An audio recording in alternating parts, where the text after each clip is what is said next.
Hi అండి. అందరికీ నమస్కారం. 'పల్లవి కథల ప్రపంచం' ఛానల్‌కి స్వాగతం. ఈరోజు story 'heart beat the doctors love story' episode 12. ఈ స్టోరీ గనుక మీకు నచ్చినట్లయితే ప్లీజ్ లైక్ చేయండి, షేర్ చేయండి, తప్పకుండా సబ్స్క్రైబ్ చేసుకోండి. మీ విలువైన అభిప్రాయాలను కామెంట్ రూపంలో తెలియచేయండి. ఎవరైనా మన ఛానల్‌ని ఫస్ట్ టైం చూస్తుంటే గనుక ప్లీజ్ అండి దయచేసి సబ్స్క్రైబ్ చేసుకొని చూడండి. ఇక ఆలస్యం చేయకుండా స్టోరీలోనికి వెళ్ళిపోదాం. మా ఇంట్లో కుక్ చెయ్యి అని అంటాడు. మేఘన ఏదో మాట్లాడబోయేలోపు వరుణ్ చాలా సీరియస్గా మీ క్లాస్కి టైం అవుతుంది, త్వరగా వెళ్ళు అని గంభీరంగా అంటాడు. మేఘన ఇంకేమీ మాట్లాడకుండా తన బ్యాగ్ తీసుకొని అక్కడ నుండి బయటకు వెళ్తుంది. వరుణ్ తన సీట్లో కూర్చొని ప్లేట్లో ఉన్న ఫుడ్ని చాలా ఇష్టంగా తింటూ ఉంటాడు. మేఘన కోపంగా అక్కడి నుండి క్లాస్కి వెళ్ళి కూర్చుంటుంది. సిరి మేఘన వైపు చూసి ఏమైంది, ఎందుకు అలా ఉన్నావు అని మెల్లగా అడుగుతుంది. మేఘన కోపంగా ఏం లేదు అని చాలా గట్టిగా అంటుంది. సిరి ఆశ్చర్యంగా చూస్తూ ఏంటే అంత కోపంగా ఉన్నావు, మీ రౌడీ ఏమైనా అన్నారా అని అడుగుతుంది. మేఘన కోపంగా చూస్తూ వాడి గురించి నా దగ్గర మాట్లాడకు, అసలే చాలా కోపంగా ఉన్నాను, ఆ తర్వాత నువ్వే ఫీల్ అవుతావు అని అంటుంది.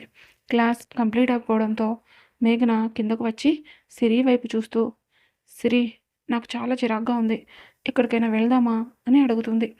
సిరి టైం ఎంత అయిందో చూసావా, ఈవినింగ్ 6 అవుతుంది, మనం హాస్టల్కి టైంకి వెళ్ళకపోతే వార్డెన్ చంపేస్తుంది, రేపు ఎప్పుడైనా వెళ్దాం అని అంటుంది. మేఘన ఏడుపు ముఖంతో అంతేలేవే, నీకేదైనా అవసరమైతే మిడ్ నైట్ అయినా తీసుకువెళ్తావు, నా మూడ్ బాగోక జస్ట్ అలా బయటకు వెళ్దామా అంటే నీకు అన్నీ గుర్తుకొస్తాయి అని ఎమోషనల్గా అంటుంది. సిరి మేఘన వైపు చూస్తూ నీకు దండం తల్లి, ఇప్పుడేంటి బయటికి వెళ్ళాలి అంతే కదా, పద వెళ్దాం అని అంటుంది. వీళ్ళు స్టార్ట్ అయ్యే టైంకి మేఘన ఫోన్ రింగ్ అవడంతో మేఘన తన ఫోన్ తీసి డిస్ప్లే పైన పిన్ని అని ఫీడ్ చేసి ఉన్న నేమ్ చూసి కంగారుగా సిరి మా పిన్ని కాల్ చేస్తుంది అని భయంగా అంటుంది. సిరి ఏం కాదు, ఆ ఫోన్ స్విచ్ ఆఫ్ చేసి పక్కన పడే, ఇప్పుడు నువ్వు కాల్ లిఫ్ట్ చేసావంటే ఏదో ఒకటి అని నిన్ను హర్ట్ చేస్తుంది అని అంటుంది. మేఘన కంగారుగా లిఫ్ట్ చేయకపోతే ఇక్కడికి వచ్చినా వచ్చేస్తుంది, ఏం కాదు ఒక 2 మినిట్స్ ఆగు, నేను మాట్లాడేసి వస్తాను అని కొంచెం పక్కకు వెళ్ళి కాల్ లిఫ్ట్ చేసి హలో పిన్ని అని మెల్లగా అంటుంది. రాజ్యం ఏందమ్మీ, ఏం చేస్తుండావు అని అడుగుతుంది. మేఘన కొంచెం భయంగా హాస్పిటల్లో డ్యూటీ కంప్లీట్ అయిపోయింది, హాస్టల్కి వెళ్తున్నాను అని కంగారుగా అంటుంది. రాజ్యం ఎట్టా సాగుతుంది నీ చదువు, ఇంకెన్నాళ్ళు పట్టుద్ది నువ్వు డాక్టర్ అయ్యేదానికి అని అడుగుతుంది. మేఘన కొంచెం మెల్లగా ఇంకొక 2 ఇయర్స్ పిన్ని, కంప్లీట్ అయిపోతే నా చదువు పూర్తి అయిపోతుంది అని అంటుంది. ఆవిడ గంభీరంగా మాట్లాడుతూ ఈ 2 సంవత్సరాలు ఒళ్ళు దగ్గర పెట్టుకొని ఉండమ్మి, నువ్వు బయట వేసినప్పుడే నీ పెళ్ళి ఎవరితో చేయాలో ఖాయమైపోయిందది, ఇప్పుడు నువ్వు ప్రేమ దోమ అని అంటే ఇక్కడ మీ నాయన పరువు గంగలో కలిసిపోతుంది, అది గుర్తుపెట్టుకో అన్నట్టు అసలు విషయం మర్చిపోయాను, వీరా కాల్ చేసినాడు, నీతో ఏదో మాట్లాడాలి అంట, ఒక తూరు ఫోన్ చేసి విషయం ఏందో కనుక్కో, ఇదిగో అమ్మి, నువ్వు ఫోన్ చేయలేదని తెలిసినాదనుకో నా సంగతి తెలుసుగా, 2 సంవత్సరాలు కాదు 2 దినాలు కూడా నిన్ను అక్కడ ఉండకుండా ఇక్కడికి తీసుకొచ్చేస్తాను అని గంభీరంగా అంటుంది. మేఘన కొంచెం భయంగా పిన్ని ఇప్పుడు నేను ఫోన్ చేసి మాట్లాడడం ఎందుకు, నాకు మామతో మాట్లాడాలంటే చాలా భయంగా ఉంటుంది అని మెల్లగా అంటుంది. రాజ్యం గంభీరంగా వాడితో మాట్లాడేదానికి అంత భయం ఉంటే రేపొద్దు వాడిని ఎట్టా పెళ్లి చేసుకుంటావు, ఎదురు మాట్లాడకుండా నేను చెప్పింది చెప్పినట్టు చెయ్యి, నీకే మంచిది, లేదంటే ఇదే విషయం గురించి మీ నాయనతో మాట్లాడాల్సి ఉంటుంది అని చెప్పి కాల్ కట్ చేస్తుంది. మేఘన ఫోన్ వైపు భయంగా చూస్తూ ఉంటుంది. సిరి మేఘన దగ్గరకు వచ్చి ఏమైందే, మళ్ళీ ఏమంటుంది మీ రాక్షసి అని కచ్చిగా అంటుంది. మేఘన భయంగా వీరా కాల్ చేశాడంట, నాతో ఏదో మాట్లాడాలంటున్నాడంట, పిన్ని వాడికి కాల్ చేయమంటుంది అని భయంగా చెప్తుంది. సిరి కోపంగా ఏంటి వీళ్ళు ఇలా ఉన్నారు, నీకు ఇష్టం లేదని చెప్తుంటే వాళ్ళకి అర్థం కాదా, ఎందుకు ఇంతలో ఫోర్స్ చేస్తున్నారు అని కోపంగా అంటుంది. మేఘన ఏదో మాట్లాడబోయేలోపు తన ఫోన్ రింగ్ అవడంతో మేఘన ఫోన్ వైపు చూసి భయంతో వణికిపోతూ వాడే కాల్ చేస్తున్నాడు అని అంటుంది. శ్రీ మేఘన వైపు చూసి ఏం కాదు, భయపడకు. వాళ్ళసలే చాలా డేంజర్‌లో ఉన్నారు. నువ్వు కాల్ లిఫ్ట్ చేయకపోతే మళ్ళీ ఇక్కడికి వచ్చినా వచ్చేస్తారు. ఫస్ట్ లిఫ్ట్ చేసి మాట్లాడు అని ఫోన్ లిఫ్ట్ చేసి మేఘన చేతిలో పెడుతుంది. మేఘన భయంగా హలో అని చాలా చిన్నగా అంటుంది. వీర గంభీరంగా మాట్లాడుతూ ఫోన్ లిఫ్ట్ చేసేదానికి ఎంతసేపు అని గంభీరంగా అడుగుతాడు. మేఘన భయంగా మామ అది హాస్పిటల్‌లో ఉన్నాను.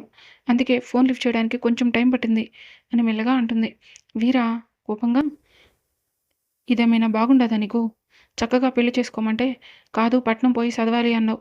సరేలే అని ఒప్పుకుంటే, నువ్వు హైదరాబాద్‌కు పోయిన తర్వాత ఒక్కసారైనా నాకు కాల్ చేసినావా? పోనీ నేను చేస్తే, నువ్వు ఫోన్ కూడా ఎత్తట్లేదు. ఏందమ్మీ?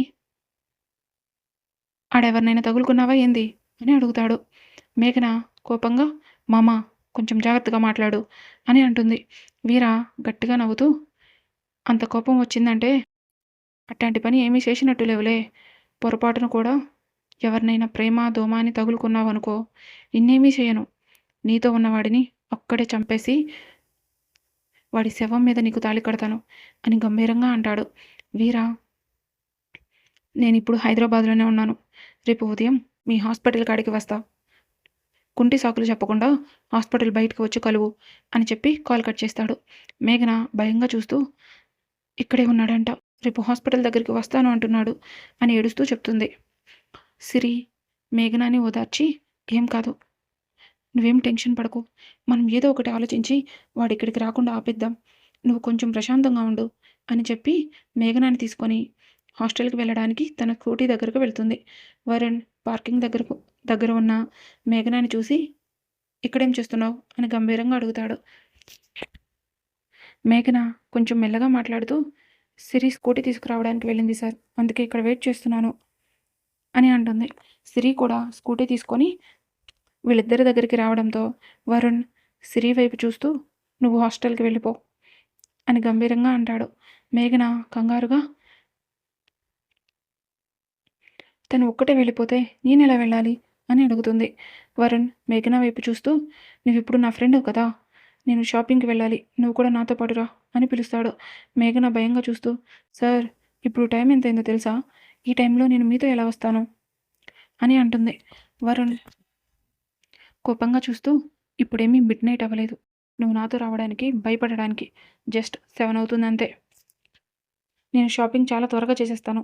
జస్ట్ 2 అవర్స్ 10:00 అయ్యేలోపు నిన్ను మీ హాస్టల్ దగ్గర దింపేస్తాను అని అంటాడు. మేఘన సార్ మీకు మా వార్డెన్ సంగతి తెలీదు. 9 లోపు హాస్టల్‌కి వెళ్ళకపోతే అస్సలు ఊరుకోదు. మా పేరెంట్స్‌కి కాల్ చేసి కంప్లెయింట్ చేస్తుంది. మీ షాపింగ్ నెక్స్ట్ డే వెళ్దాం. ప్లీజ్ ఈ రోజుకి వదిలేయండి అని అడుగుతుంది. వరుణ్ నాకిక్కడెవరు తెలీదు. ఫ్రెండ్స్ కూడా ఎవరూ లేరు. అందుకే నిన్ను అడుగుతున్నాను. నీకే ప్రాబ్లమ్ లేకుండా నేను చూసుకుంటాను అని అనడంతో మేఘన సిరి వైపు చూస్తూ నాతో పాటు సిరి కూడా రావాలి. తను కూడా వస్తే నాకు ఎలాంటి ప్రాబ్లం లేదు అని అంటుంది. సిరి కంగారుగా నాకు ఈరోజు నైట్ షిఫ్ట్ ఉంది. నేను హాస్టల్‌కి వెళ్ళి ఫ్రెష్ అయ్యి మళ్ళీ హాస్పిటల్‌కే రావాలి. నాకు రావడానికి కుదరదు అని అంటుంది. వరుణ్ చాలా సీరియస్‌గా ఇప్పుడు వస్తావా రావా అని అడిగేసరికి మేఘన ఆలోచిస్తూ ఉంటుంది. వరుణ్ చాలా గంభీరంగా నువ్వు నీ ప్రామిస్‌ని బ్రేక్ చేస్తే నేను కూడా నా ప్రామిస్‌ని బ్రేక్ చేయాల్సి ఉంటుంది. రేపటి నుండి మీ సార్‌కి ఏం జరిగినా నాకు సంబంధం లేదు. నన్ను మాత్రం అడగొద్దు అని గట్టిగా అంటాడు. మేఘన పళ్ళు పటపటా నూరుతూ దొంగ సచ్చినోడు. వాళ్ళ ఫాదర్‌ని చూసుకోవడానికి కూడా వీడికి నొప్పిగా ఉంది. సార్‌ని అడ్డం పెట్టుకొని నన్ను బ్లాక్‌మెయిల్ చేస్తున్నాడు అని తిట్టుకుంటూ పళ్ళన్నీ బయటపెట్టి నవ్వుతూ అయ్యో సార్! ఇంత చిన్న విషయానికి అంత వైల్డ్ డెసిషన్స్ ఎందుకు? ఇప్పుడు మీతో పాటు నేను షాపింగ్‌కి రావాలి. అంతే కదా! పదండి వెళ్దాం అని కోపంగా అంటుంది. మేఘన వరుణ్‌తో పాటు వెళ్ళి కారులో కూర్చుంటుంది. వరుణ్ కార్‌ని రోడ్డుల మీద పరుగులు తీస్తూ ఉంటాడు. వాళ్ళిద్దరిని అలా చూసిన సిరి ఇప్పుడు నువ్వున్న సిట్యుయేషన్‌లో నువ్వు కొద్దిసేపు బయటకు వెళ్ళడమే బెటర్ మేఘన. నువ్వు ఖాళీగా ఉంటే వాళ్ళ గురించి ఆలోచిస్తూ ఉంటావు అని అనుకుంటూ తన స్కూటీ స్టార్ట్ చేసుకొని హాస్టల్‌కి వెళ్తుంది. వరుణ్ కారు తీసుకువెళ్ళి ఒక పెద్ద షాపింగ్ మాల్ ముందు ఆపి నువ్వు లోపలికి వెళ్ళు. నేను కార్ పార్క్ చేసి వస్తాను అని అంటాడు. మేఘన మెల్లగా నడుచుకుంటూ లోపలికి వెళ్ళి చూసేసరికి అక్కడ ఉన్న అందరూ చాలా పాష్‌గా, స్టైల్‌గా కనిపిస్తారు. ఒక సేల్స్ గర్ల్ మేఘన దగ్గరికి వచ్చి తను వేసుకున్న డ్రెస్ చూసి చిరాకుగా చూస్తూ, మీకు కావాల్సిన బడ్జెట్లో ఇక్కడ ఏమీ దొరకవు. మీరు షాపింగ్ చేయాలి అంటే బయట ఇంక వేరే చిన్న చిన్న మాల్స్ ఉంటాయి. అక్కడికి వెళ్ళండి మేడం అని అంటుంది. వరుణ్ కార్ పార్క్ చేసి లోపలికి వస్తూ ఆ సేల్స్ గర్ల్ మాటలు విని కోపంగా వాళ్ళ దగ్గరకు వెళ్ళి మేఘన భుజం మీద చెయ్యి వేసి, నువ్వు ఎలా డిసైడ్ చేయగలవు తను ఇక్కడ షాపింగ్ చేయగలదో లేదో అని? వేసుకున్న డ్రెస్ని బట్టి నీ ఇష్టం వచ్చినట్టు మాట్లాడతావా అని గంభీరంగా అడుగుతాడు. వరుణ్ణి అక్కడ చూసిన సేల్స్ గర్ల్, సారీ సార్, తను మీ మనిషి అనుకోలేదు, అందుకే అలా మాట్లాడాను అని మేఘన వైపు చూస్తూ, నన్ను క్షమించండి మేడం, మీరు ఎవరో తెలియక తప్పుగా మాట్లాడాను అని అంటుంది. వరుణ్ గంభీరంగా తనకి శారీస్ చూపించండి అని అనడంతో ఆ సేల్స్ గర్ల్ అక్కడి నుండి వాళ్ళని శారీ సెక్షన్కి తీసుకువెళ్తుంది. మేఘన వరుణ్ వైపు చూస్తూ, సార్, షాపింగ్ చేయాలనుకున్నది మీరు, మరి శారీస్ చూస్తున్నారేంటి అని మెల్లగా అడుగుతుంది.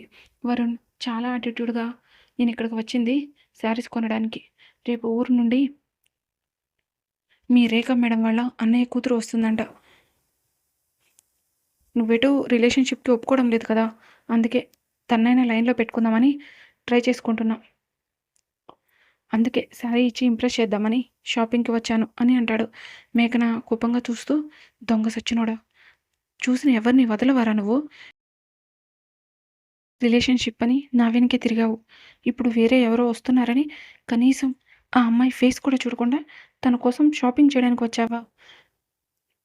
నువ్వు చేసే దరిద్ర పనికి నన్ను బెదిరించి మరీ తీసుకొచ్చావు అని కోపంగా తిట్టుకుంటూ ఉంటుంది.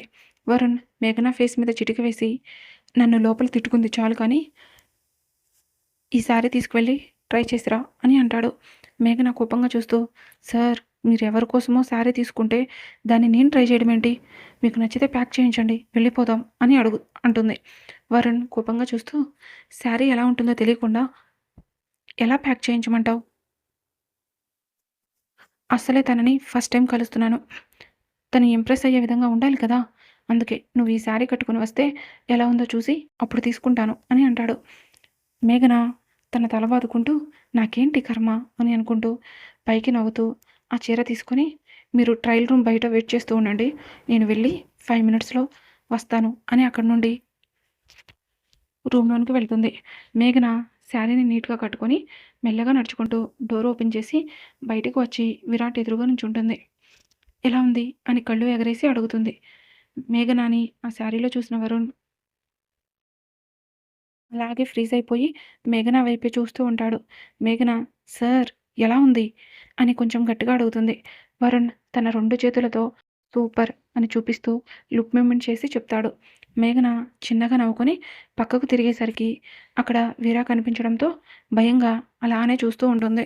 వరుణ్ ఎంత పిలిచినా మేఘన పలకకపోవడంతో కొంచెం దగ్గరకు వెళ్ళి తన భుజం మీద చెయ్యి వేసి మేఘన అని గట్టిగా పిలుస్తాడు.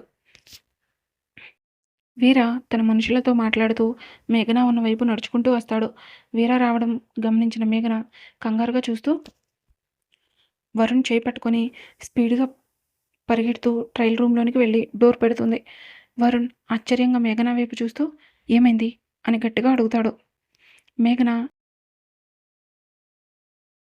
వరుణ్ నోటిని తన చేతితో క్లోజ్ చేసి, ఉష్, ఏమీ మాట్లాడకండి అని మెల్లగా అంటుంది. వరుణ్ వింతగా చూస్తూ మేఘన చేతిని పక్కకు తప్పించి, ఏమైంది అని మెల్లగా అడుగుతాడు. మేఘన కంగారుగా, బయట నాకు తెలిసిన వాళ్ళున్నారు, ఈ టైంలో నన్ను ఇక్కడ మీతో చూస్తే తప్పుగా అనుకుంటారు, అందుకే వాళ్ళకి కనిపించకుండా ఉండడం కోసం ఇక్కడికి తీసుకువచ్చాను అని సీక్రెట్గా చెప్తున్నట్టు మెల్లగా చెప్తుంది. వరుణ్ మేఘన నెత్తి మీద ఒక్కటి పీకి, వాళ్ళు నీకు తెలిసిన వాళ్ళు, నిన్ను చూస్తే గుర్తుపడతారు, అప్పుడు నువ్వు ఒక్కదానివే ట్రయల్ రూమ్లోనికి వస్తే సరిపోతుంది కదా, నన్నెందుకు తీసుకొచ్చావు అని అడుగుతాడు. అవును కదా, వాళ్ళకి మీరెవరో కూడా తెలీదు, అలాంటప్పుడు మీరు బయట ఉండడం వల్ల ప్రాబ్లం ఏమీ ఉండదు కదా అనుకుంటూ ఒక వెకిలి నవ్వు నవ్వి, సారీ సార్, ఆ కంగారులో మర్చిపోయాను, ఒక్క 5 మినిట్స్ ఆగండి, వాళ్ళు వెళ్ళిపోగానే మనం కూడా వెళ్ళిపోదాం అని కంగారుగా అంటుంది. వరుణ్ మేఘన దగ్గరకు వచ్చి తన చేతులతో మేఘనాని గోడకి లాక్ చేసి, ఏం పర్లేదు, ఇక్కడ నాకు చాలా కంఫర్ట్గా ఉంది, 5 మినిట్స్ కాదు, హాఫ్ అన్ అవర్ ఉండమన్నా నాకు ఎలాంటి ప్రాబ్లం లేదు అని నవ్వుతూ అంటాడు. మేఘన కోపంగా చూస్తూ, చూడండి సార్, ఛాన్స్ దొరికింది కదా అని అడ్వాంటేజ్ తీసుకుందాం అనుకుంటున్నారేమో. అస్సలు ఊరుకోను, అరిచి గోల పెడతాను అని బెదిరిస్తుంది. వరుణ్ చిన్నగా నవ్వుతూ మేఘన నెత్తి మీద ఒకటి పీకి, నువ్వే నా చేయి పట్టుకొని ఈ రూమ్లోనికి లాక్కొచ్చావు. నువ్వు మర్చిపోయినట్టున్నావు. సీసీ ఫుటేజ్ ఓపెన్ చేస్తే నువ్వే తీసుకొచ్చినట్టు కనిపిస్తుంది. అప్పుడు అందరూ నిన్నే అంటారు, కానీ నన్నెవ్వరూ ఏమీ అనరు. కావాలంటే ట్రై చేసుకో అని నవ్వుతూ అంటాడు. ఈ రోజుకి స్టోరీ ఇక్కడితో ముగిసింది. మరలా నెక్స్ట్ ఎపిసోడ్‌తో కలుసుకుందాం. మీకు గనుక ఈ స్టోరీ నచ్చినట్లయితే ప్లీజ్ లైక్ చేయండి, షేర్ చేయండి. తప్పకుండా సబ్స్క్రైబ్ చేసుకోండి. మీ విలువైన అభిప్రాయాలను కామెంట్ రూపంలో తెలియజేయండి. Thank you for watching.